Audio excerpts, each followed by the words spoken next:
I'm Jim Larson with Butte News, and today we have Matt Vincent, Chief Executive Officer of Butte-Silver Bow.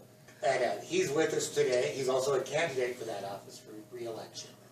We just have a few questions for him. And first off, Matt, would you describe the role of the Chief Executive as an administrator? Sure. It's a big job. I'll tell you that much. And it's not what I think a lot of people have it cracked up to be. I know when I decided that I wanted to seek this position the first time, which, truth be told, was about 6 years ago. I did a lot of research and looking into it. And the easiest way that I can describe the administrative role of our chief executive position is I am an elected city manager. And that means that in a nutshell that I am in charge of managing the county workforce, which is made up of umpteen different offices, 500 employees, and carrying out a $150 million, give or take, depending on your annual budget, and making sure that we follow all of the ordinances that we have on the books, and that all of my department heads that work underneath me are doing the same.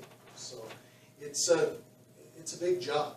And it's really kind of dictated in the state law. The form of government that we adopted, you have a number of different choices in our state law. The form that we adopted is it's called the commission executive form of government according to state law. And if you elect a strong executive position to administer your local government with interaction and advice from the council. The council handles the legislative duties, and so they dictate the ordinances and the resolutions, and then it's up to me to interface with the council of commissioners and make sure that those resolutions are passed, and make sure that those ordinances are abided by. So, and you bring ordinances or things for, just like the federal government. Exactly, yeah. We basically recommend measures to the council. The council is the check and the balance. So, if I want to rearrange the government or rearrange a particular office, obviously I have to work with the council to get their input on it, and they ultimately are the ones that have to approve that. And it's a good give and take relationship. There's a fair amount of communication and coordination between myself and members of the council, starting with their council chair and their vice chair, and I think we work really well together. It's kind of funny. I had 3 of the commissioners running against me in the election. It's been narrowed down to 1 now, and I would think some folks might look at that as having some discord between the executive and the legislative branches, but I'm fairly confident in stating that I think we have a good relationship. And when I say we, I mean our executive branch. I'm the chief executive, but I've got, like I said, 500 employees underneath me. We work pretty well with that council of 12. You can see it in the votes that come up on major issues. I can count on one hand the number of times that I've had to break a tie vote. So that's the other part of my job, is in addition to managing the day-to-day operations of the council and carrying out the budget and all the ordinances and resolutions and policies that we have approved by the council of commissioners.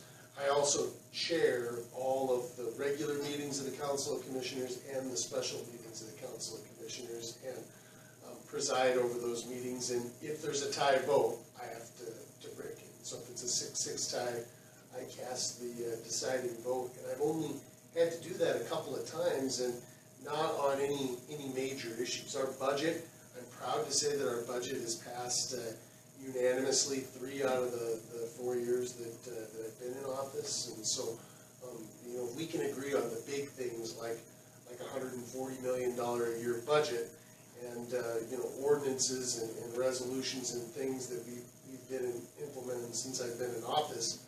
I think that is what I like to focus on, rather than the 3 and sometimes maybe 4 commissioners that don't necessarily see eye to eye with where we're trying to go. Well, I'm exhausted just hearing about it.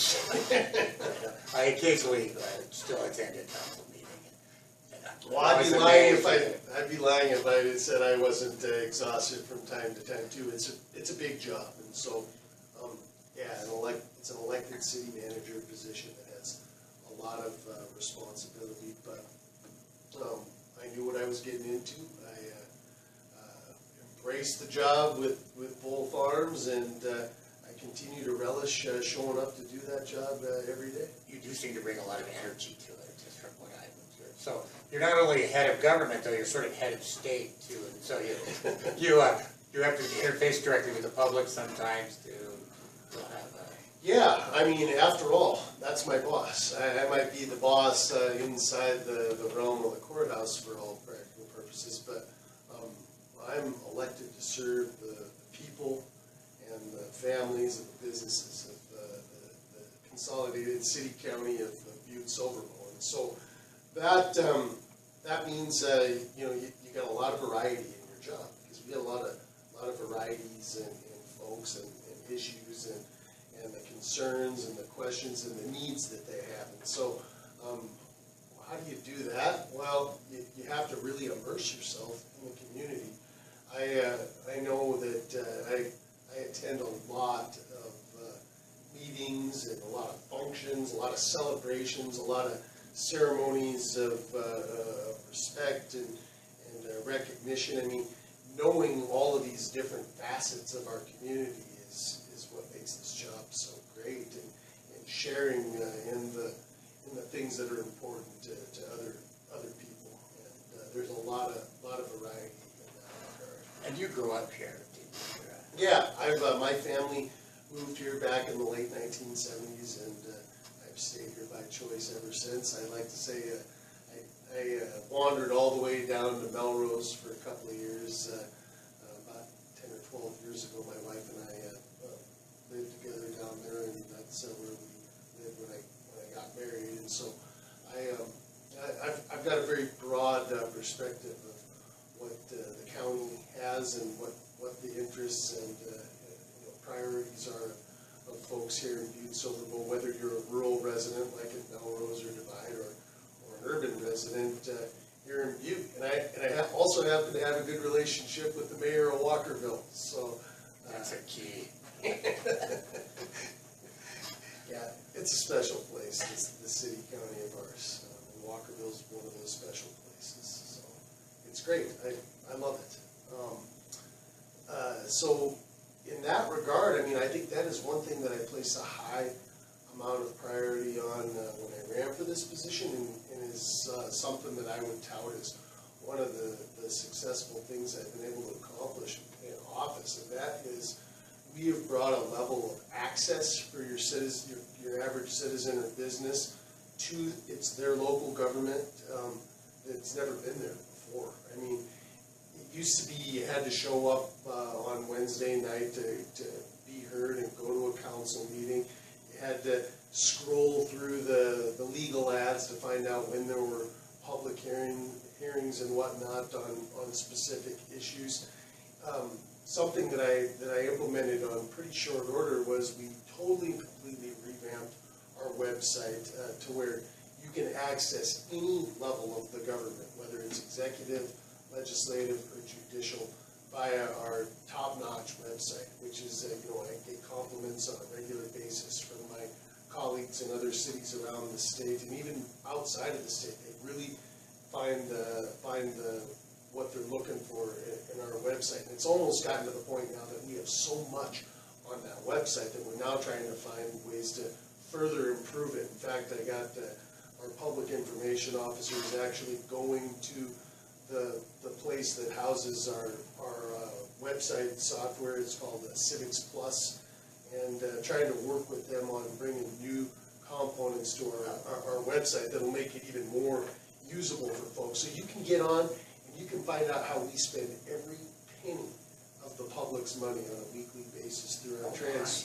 transparency portal. We have every week we post every expenditure in the government and every check that we take in. So revenues and expenditures are posted on a regular weekly basis on there. You can get access to the calendars of all of our boards and commissions and committees that meet. You can get meeting minutes. You can pay parking tickets online. You can pay your water bill online.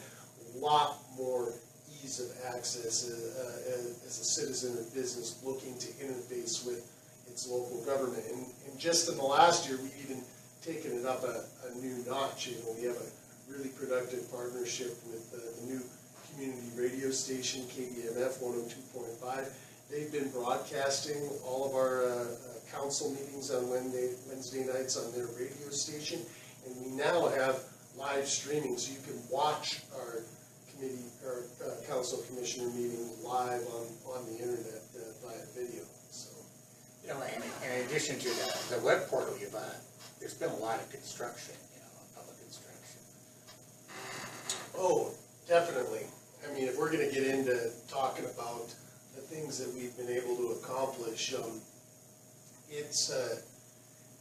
it's hard to put your finger on any one thing, but I would definitely put the investment back into this community at the top of my list of accomplishments. We have got a heck of a team at Butte-Silver Bow, and it extends beyond the local government. We've just got some great public-private partnerships that we've been able to bring to bear on some great projects.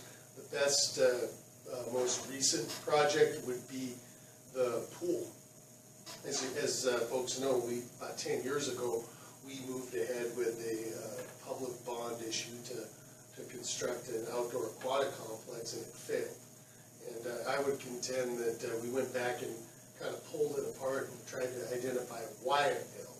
It was too much. The public did not feel like they could afford the amount that was being asked of them to do this, and that we were trying to build something that was more than we could afford, and there was never any real acknowledgement of how we would maintain what we built. And so when we went to the drawing board, another example of how well we interface with the public, we spent almost 2 years interfacing with the public to find out what components of an aquatic complex they felt were important to have, and then what components they felt we could afford. And so when we finally drew everything together and went to the public, what we brought forth was, we heard them loud and clear, particularly folks on fixed incomes and senior citizens were afraid that they couldn't afford a big Razoo water park with lazy river and water slides and all that stuff. Yet, that's what the majority of folks outside of that demographic really wanted to see, and it also happened to be what was determined. We needed those type of attractions to draw enough people to make it balance out on the revenue side. So what we were able to do was, listening loud and clear to our taxpayers, we only moved ahead asking them to fund the cost of just the basic outdoor pool. Nobody disagreed, or I should say very few people disagreed, that Butte's community should have at least an outdoor pool. And so we asked them to fund that portion of the project, which happened to be $7.2 million. What we were able to do on top of that to build not just the pool we could afford, we asked the people to fund the pool we could afford. Then we went to our private partners, and that was with Town Pump coming forward with a $500,000 challenge grant to say, we are going to put $500,000 towards the additional amenities we need to make this pool everything that it should be. And we didn't take us long at all to get another $500,000 worth of private contributions to bring that to $1 million. And then there was additional funds left over from a tax settlement back in the 1980s when Anaconda Arco changed hands there on their last tax settlement. We took $500,000 out of that, which does not affect anybody's pocketbook on the streets, and added that to the $1 million to pay for the lazy river and the water slides and the play features that most people said that they really would like to see in this park. And so we're able to bring forth a project that is everything that this community deserves, while at the same time doesn't exceed what this community feels it can afford. And we also built in the long-term maintenance of that facility into the bond issue. So if you own a $100,000 house now, for an extra $22 a year, you're paying what we've determined to be your fair share towards the construction of this new aquatic complex.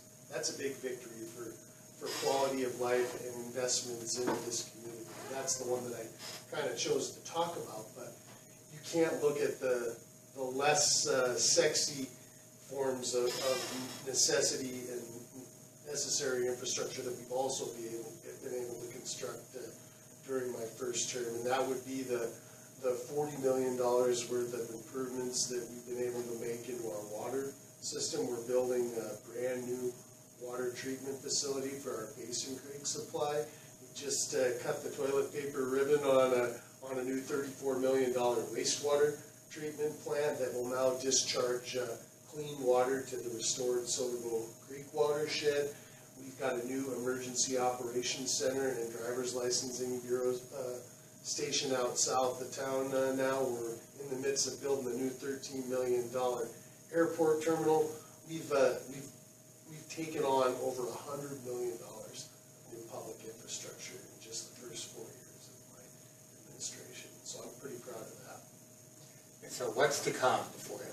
Well, we're obviously more of the same. I mean, we've got to complete the construction projects that we've started, which include the airport. We're just about ready to bring that new Basin Creek water treatment plant online. And then there's newer projects like our parking structure. That's going to continue through next year, as will the pool project.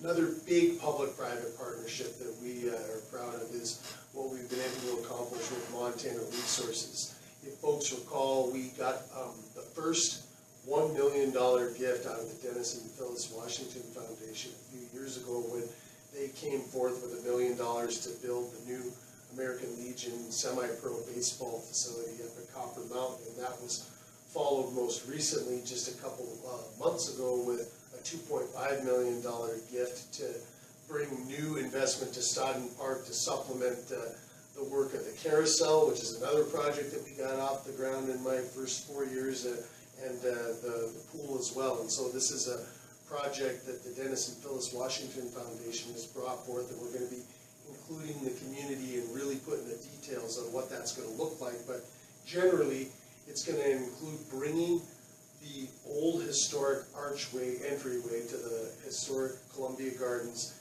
down to Stodden Park, restoring that in place and constructing a great central parkway that connects the carousel and the aquatic complex together.